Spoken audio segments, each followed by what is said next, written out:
how to make a heavenly braised pork belly. You know, there's so many variations of braised pork belly dishes in like Chinese cuisine. I would say, you know, this is the top of my list. It's so comforting. And once it's cut through with that sort of sambal, it all becomes this incredible play of braised. That's the skin, I mean. That's braised. Oh. Hi, I'm Abby Lee, chef owner of Mambo in East London, and today we'll be making the babi chin, which is a braised pork belly dish, a Peranakan speciality. The key flavors to this dish is the coriander root, the tauchiu, which is a fermented soybean paste, the black soy. If you really can't find black soy, all you have to do is probably use the dark soy and add some more sugar. So we're going to start off by making the paste. These, I would say, coriander root, you want to chop it slightly thinner than the chilies and the garlic, just so I'll be able to like process at the same rate. We're just gonna get the tops off your chili. Chili. Then we're gonna get your coriander You like root. eat a raw chili, right? Sure. Yeah. Got some garlic. I mean, isn't chili raw anyway? Like you can put that in anything, right? It's already raw, like you make spices. In Malaysian cooking. Not too. Right. So basically ready to blend. And that's gonna have the coriander seeds and the soybean paste. That shouldn't have fucking. Look at the hit of coriander straight away. Everything was produced like a little bullet, through the different variations of pestle and mortars. And that's why Malaysian food, or especially Peranakan cuisine, usually would take about 2 to 3 days to prepare. It'd be all the women in the family just grinding away. So you've got your paste that's ready to fry, and then I've cubed the pork belly into sort of like 5 centimeter cubes. Quite like it quite chunky, so you can cut into them and really just experience a full bite. I've kept the skin on because I love it braised. When it's braised, it becomes so soft and like gelatinous. Claudia mushrooms go into it as well. They need to be soaked in some warm water. Wait, what is this? What is this? Or go into it as braised. When it's braised, it becomes so soft and like gelatinous. Claudia mushrooms go into it as well. Mushrooms. They need That's to what be this is. soaked in some warm water.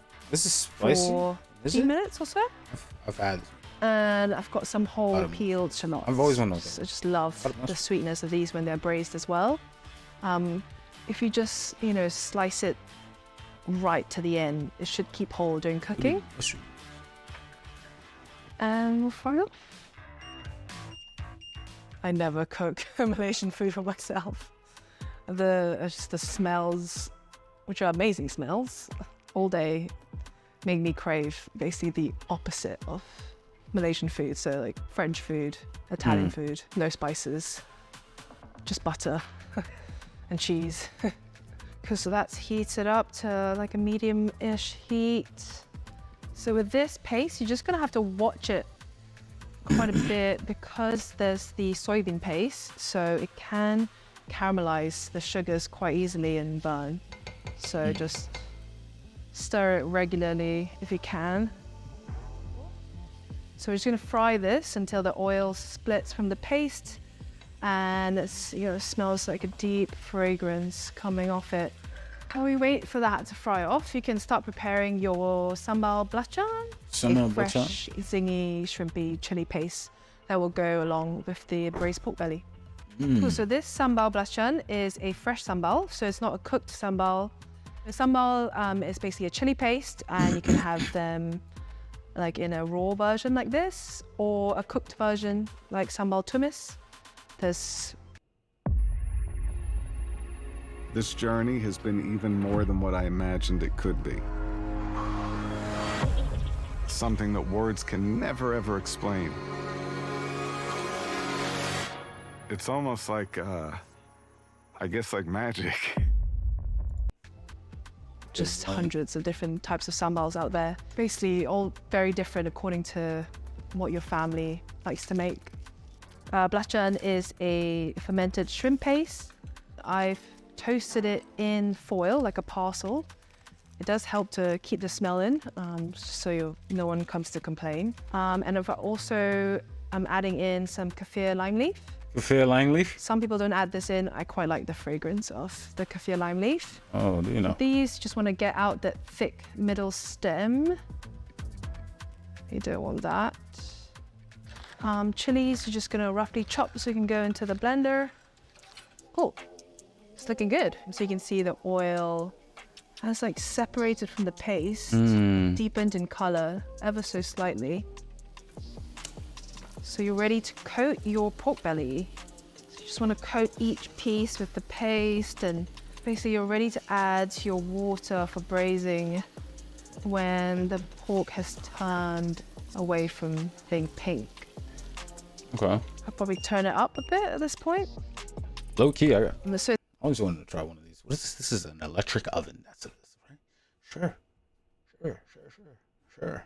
Makes sense. This is kind of lit. it's time to add your braising liquids. And in here is the cooking caramel or dark soy, the light soy, and sugar. We just need some hot water Don't think about it like that. The high tech.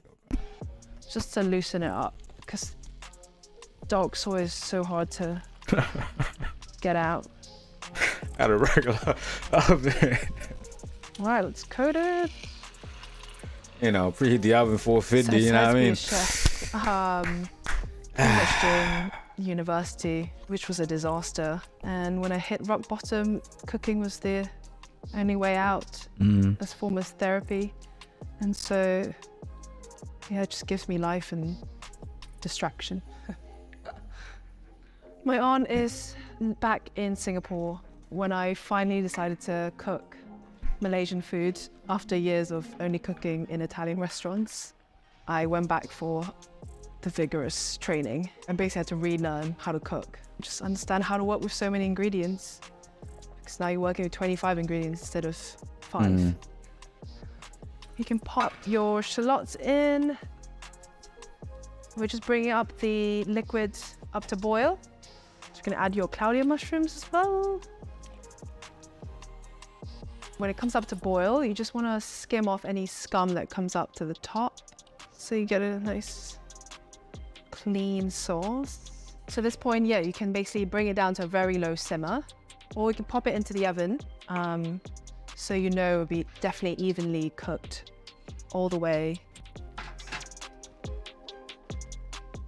You now forget about it for an hour and a half and crack on with your sambal belacan. The sambal belacan is probably the condiment you'll see on every Malaysian plate. And some families use a lot more shrimp paste. I mean, it almost looks like brown at the end.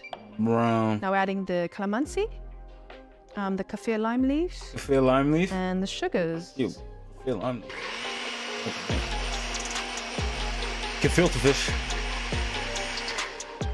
My auntie would probably kill me for blending the sambal belacan, but this is where we're at now.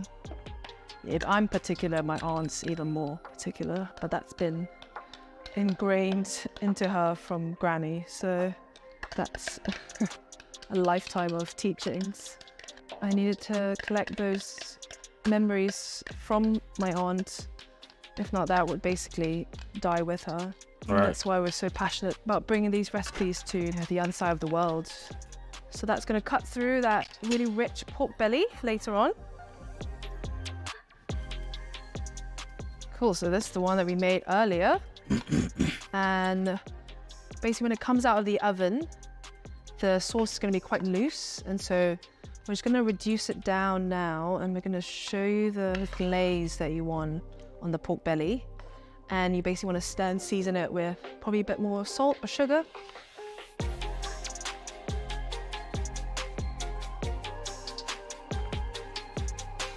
See it perfectly jiggling.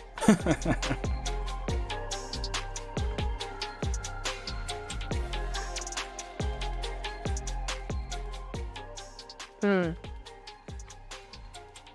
texture of the pork skin is so good.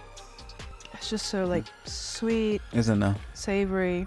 You know, maybe For someone who hasn't cooked any Malaysian food before, this is such a Choo-choo good train, entry right. point. It's so easy to make, and it just really hits home. It will really give you, a real taste of what Malaysian cuisine could offer you. My aunt hasn't been to the restaurants, only my parents, and you know, Asian parents are hard to please, so all I had was, it's a bit salty. Pure pride. Nice. They just let her do the talking and cooking. That was nice. I'm not gonna lie, I like that. That's how to make a heavenly braised pork belly. I might have to do that.